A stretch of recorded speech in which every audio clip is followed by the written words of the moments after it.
10 मार्च हिंदी साहित्य का एकदम 100% रियल पेपर मिल चुका है। नमस्कार बच्चों, अगर आप राजस्थान बोर्ड कक्षा 12 के स्टूडेंट हैं, 10 मार्च हिंदी साहित्य पेपर की आप तैयारी कर रहे हैं, तो ये वीडियो आप सभी स्टूडेंट के लिए स्पेशल होने वाला है। इस वीडियो के अंदर मैं आपको राजस्थान बोर्ड कक्षा 12 हिंदी साहित्य का एकदम 100% रियल पेपर देने वाला हूं। अगर आपने एग्जाम से पहले इस कंप्लीट पेपर को आपने अच्छे से तैयार कर लिया तो हिंदी साहित्य के पेपर में 10 मार्च को आप पूरे 80 नंबर फोड़ सकते हैं। पूरा पेपर इस वीडियो के अंदर मैं आपको हल सहित बताने वाला हूं, तो पूरा पेपर आपको एग्जाम से पहले अच्छे से आपको तैयार करना है। और पेपर को स्टार्ट करने से पहले आप सभी बच्चों से मेरी एक छोटी सी रिक्वेस्ट है कि सभी बच्चों को कमेंट बॉक्स में जय माता दी जरूर लिखना है। माता रानी के आशीर्वाद से 10 मार्च हिंदी साहित्य का जो पेपर है वो आपका एकदम 100%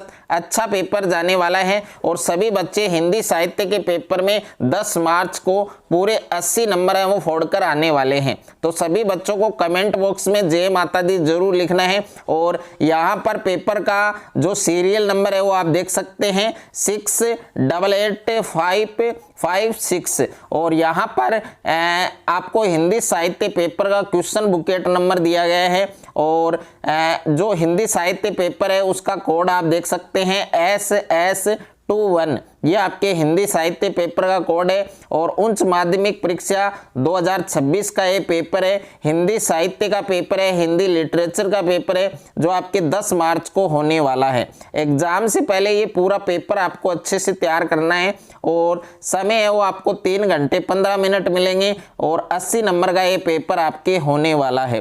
तो 80 नंबर अगर आप भी हिंदी साहित्य के पेपर में फोड़ना चाहते हैं तो ये पूरा पेपर आपको अच्छे से तैयार करना है। परीक्षार्थियों के लिए सामान्य निर्देश आपको दिए गए हैं कि परीक्षार्थी सर्वप्रथम अपने प्रश्न पत्र पर रोल नंबर और नामांक वो अनिवार्यतः लिखें। दूसरा है कि सभी प्रश्न हल करने अनिवार्य हैं। तीसरा है प्रत्येक प्रश्न का उत्तर है वो दी गई उत्तर पुस्तिका में लिखें।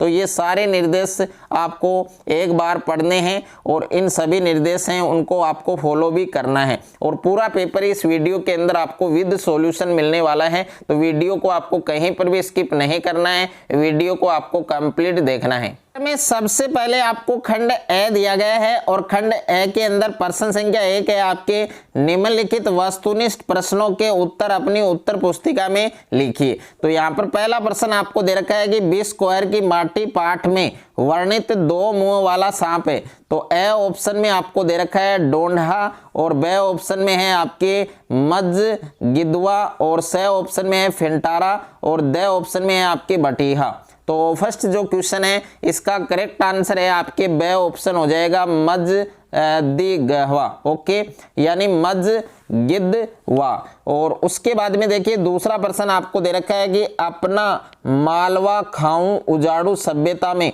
पाठ जनसत्ता के किस स्तंभ से लिया गया है।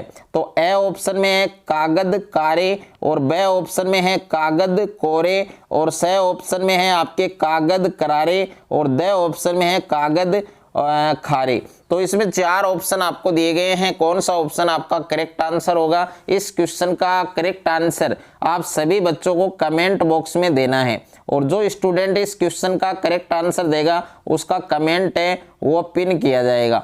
उसके बाद में देखिए दूसरा क्वेश्चन, यहाँ पर तीसरा क्वेश्चन आपको दे रखा है कि अपना मालवा खाऊं उजाड़ू सभ्यता में शिप्रा को किस कवि की नदी कहा है। तो ए ऑप्शन में है माघ, बे ऑप्शन में है कालिदास, से ऑप्शन में है आपकी भवभूति और दे ऑप्शन में है आपके राजशेखर। तो तीसरे प्रश्न का सही उत्तर प्यारे बच्चों आपके बे वाला ऑप्शन करेक्ट हो जाएगा कालिदास। उसके बाद में देखिए थर्ड क्वेश्चन आपको दे रखा है, क्वेश्चन नंबर 4 दिया गया है कि सूरदास को मुख्यतः किस बात का दुख था। तो ए ऑप्शन में है झोपड़े के जल जाने का और बे ऑप्शन है बर्तन आदि के जल जाने का, से ऑप्शन है पैसे की पोटली खो जाने का और दे ऑप्शन है सुभागी को बचाने का। तो 4 नंबर क्वेश्चन है इसका करेक्ट आंसर आपके से ऑप्शन हो जाएगा, यानी पैसे की पोटली खो जाने का। उसके बाद में देखिए अगला प्रश्न दे रखा है आपके प्रश्न संख्या 5 है कि बिस्कोर है। तो बिस्कोर है वो क्या है। तो ए ऑप्शन में एक प्रकार का दान है ब ऑप्शन में है खेल का मैदान है, स ऑप्शन में है गांव है और द ऑप्शन में है एक प्रकार का पुष्प है। तो पांचवें क्वेश्चन का करेक्ट आंसर आपके ऑप्शन नंबर स हो जाएगा। बिस्क्वायर है वो एक गांव है। उसके बाद में देखिए अगला प्रश्न है आपके प्रश्न संख्या 6 आपको दे रखा है कि देवसेना का गीत मूलतः किस विद्या से उद्धृत है। तो ए ऑप्शन में है कहानी, ब ऑप्शन में है उपन्यास, स ऑप्शन में है संस्मरण और द ऑप्शन में है नाटक। तो छठे क्वेश्चन का करेक्ट आंसर आपके ऑप्शन नंबर द हो जाएगा, नाटक। उसके बाद में देखिए अगला प्रश्न है आपके प्रश्न संख्या 7 आपको दे रखा है कि घनानंद मूलतः ए ऑप्शन में प्रेम की पीड़ा के कवि हैं, ब ऑप्शन में संप्रदाय सापेक्ष कृष्ण भगत कवि हैं, स ऑप्शन में विशुद्ध श्रृंगारी कवि हैं और द ऑप्शन में राष्ट्र प्रेम के ओजस्वी भाव के कवि हैं। तो सातवां जो प्रश्न है इसका सही उत्तर प्यारे बच्चों आपके ए वाला ऑप्शन करेक्ट हो जाएगा, प्रेम की पीड़ा के कवि हैं। आठवां प्रश्न है वसंत आया कविता के कवि रघुवीर सहाय किस सप्तक के कवि हैं। तो ए ऑप्शन में सप्तक, ब ऑप्शन में दूसरा सप्तक, स ऑप्शन में तीसरा सप्तक और द ऑप्शन में चौथा सप्तक। तो सातवें प्रश्न का यहाँ पर देखिए आठवें प्रश्न का सही उत्तर है वो प्यारे बच्चों आपके ऑप्शन नंबर ब हो जाएगा, दूसरा सप्तक। नौवां प्रश्न है उपाध्याय जी किसे भाषा मानते थे। तो ए ऑप्शन में है नागरी को, ब ऑप्शन में है फारसी को, स ऑप्शन में है अंग्रेजी को, द ऑप्शन में है अरबी को। तो 90वें प्रश्न का सही उत्तर प्यारे बच्चों ए ऑप्शन हो जाएगा आपके नागरी को। उसके बाद में देखिए अगला प्रश्न है आपके प्रश्न संख्या 10 आपको दे रखा है कि साझा कहानी के अनुसार अपने प्राय की बात मत करो, यह कथन किसका है। तो ए ऑप्शन में है किसान का, ब ऑप्शन में है मगरमच्छ का, स ऑप्शन में है शेर का और द ऑप्शन में है हाथी का। तो 10वें प्रश्न का सही उत्तर आपके स वाला ऑप्शन हो जाएगा, शेर का।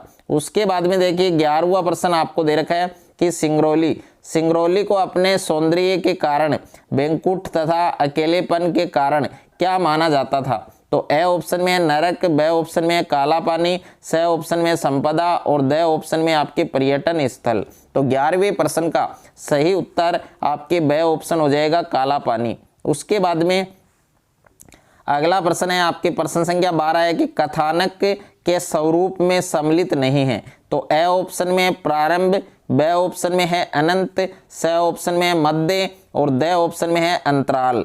तो 12वें प्रश्न का सही उत्तर आपके द वाला ऑप्शन हो जाएगा, अंतराल। उसके बाद में देखिए 13वां प्रश्न है नाटक में सामान्यतः अंक होते हैं। तो नाटक में सामान्यतः कितने अंक होते हैं। ए ऑप्शन के अंदर 1 है, ब ऑप्शन के अंदर आपके 2 हैं, स ऑप्शन के अंदर 4 है और द ऑप्शन के अंदर 3 है। तो प्रश्न संख्या 13 का सही उत्तर आपके द वाला ऑप्शन हो जाएगा, 3। उसके बाद में देखिए प्रश्न संख्या 14 आपको दे रखा है कि गहन छानबीन विश्लेषण और व्याख्या के आधार पर लिखा गया लेखन क्या कहलाता है। तो ए ऑप्शन में संपादकीय, ब ऑप्शन में स्तंभ लेखन, स ऑप्शन में विशेष रिपोर्ट और द ऑप्शन में व्यक्ति चित्र।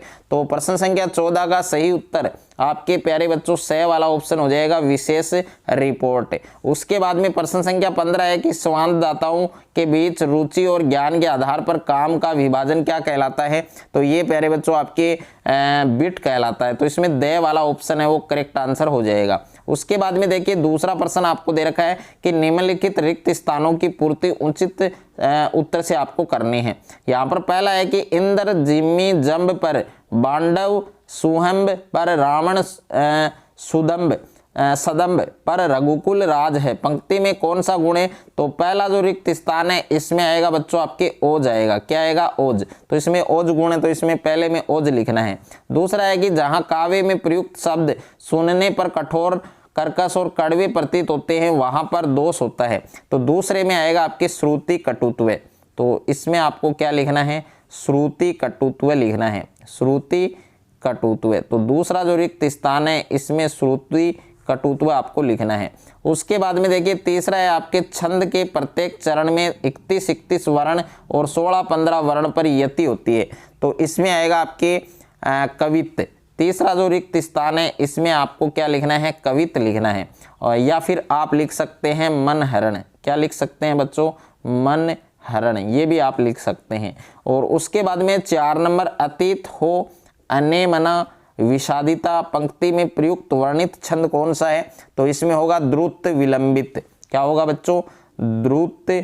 द्रुत विलंबित। तो इसमें आपको द्रुत विलंबित लिखना है। क्या लिखना है बच्चों? द्रुत विलंबित, ये आपको इसमें लिखना है।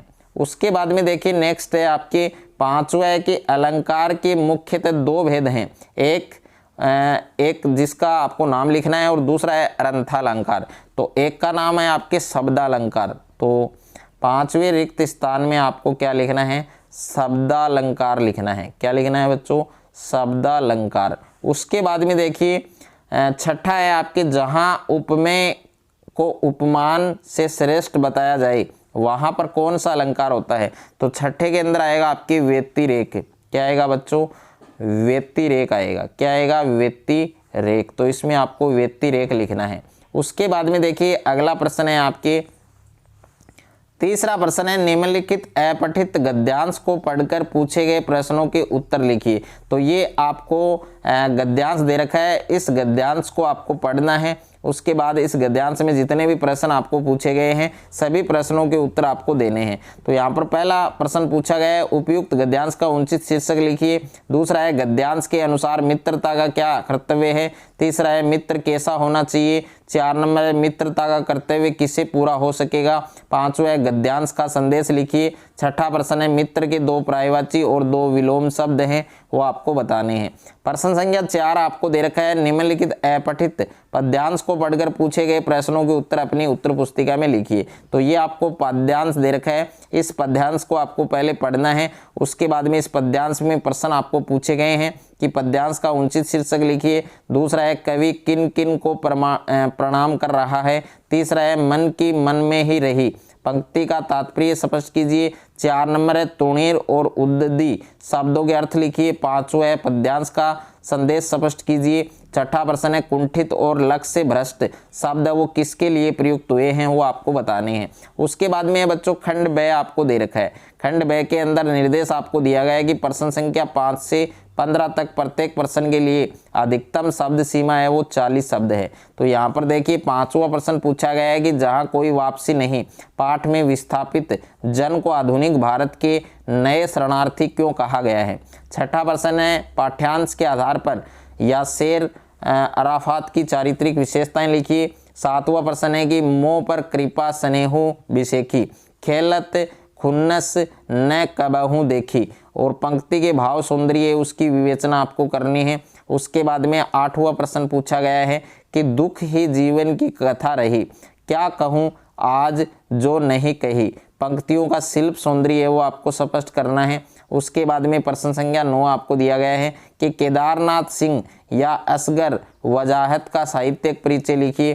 प्रश्न संख्या 10 है संचित रुपयों के वे हेतु सूरदास की क्या योजनाएं थी। 11वां प्रश्न है अपना मालवा खाऊं उजाड़ू सभ्यता में पाठ में दुष्काल से बचने का क्या उपाय बताए हैं। 12वां प्रश्न है अनियोक्ति अलंकार को उदाहरण सहित स्पष्ट कीजिए। प्रश्न संख्या 13 है कहानी लेखन में द्वंद्व के महत्व पर आपको प्रकाश डालना है। प्रश्न संख्या 14 है आपके बिट रिपोर्टिंग और विशेषीकृत रिपोर्टिंग का अंतर स्पष्ट कीजिए। प्रश्न संख्या 15 है पत्रकार के रूपों पर संक्षिप्त टिप्पणी आपको लिखनी है। उसके बाद में खंड स दे रखा है और इसमें आपको निम्नलिखित प्रश्नों के उत्तर लगभग 60 शब्दों में लिखने हैं। तो प्रश्न संख्या 16 है कि विद्यापति के पदों में वर्णित विरहिणी की कातरता स्वाभाविक है और कथन की साधारण समीक्षा आपको करनी है।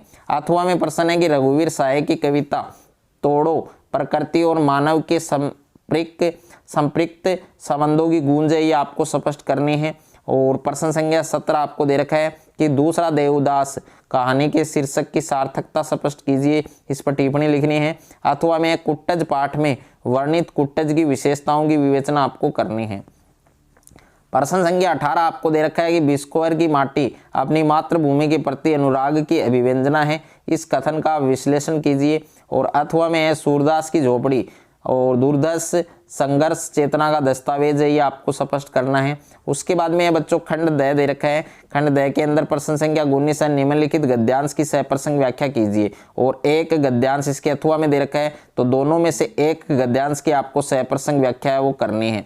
प्रश्न संख्या 20 आपको दिया गया है कि निम्नलिखित पद्यांश की सहप्रसंग व्याख्या कीजिए। और एक पद्यांश आपको अथवा में दिया गया है, तो दोनों में से एक पद्यांश है उसकी आपको सहप्रसंग व्याख्या है वो करनी है। प्रश्न संख्या 21 आपको दे रखा है कि निम्नलिखित में से किसी एक विषय पर लगभग 400 शब्दों में निबंध लिखना है। इसमें पहला है कि भारत की बढ़ती खेल उपलब्धियां, दूसरा है राजस्थान की शौर्य परंपरा, तीसरा है भ्रष्टाचार राष्ट्र विकास की मुख्य बाधा, और नेक्स्ट है मेरा सौपिनल करियर। तो ये 4 निबंध है, इन 4 में से एक निबंध है वो आपको करना है। तो हिंदी साहित्य का ये पूरा पेपर मैंने इस वीडियो के अंदर आपको बताया है। अगर आपको ये वीडियो अच्छा लगे तो वीडियो को ज़्यादा से ज़्यादा बच्चों के साथ शेयर करें, ज़्यादा से ज़्यादा वीडियो को लाइक करें, और चैनल पर आप नए हैं तो चैनल को सब्सक्राइब कर लीजिए और साथ में नोटिफिकेशन बेल को प्रेस कर लीजिए।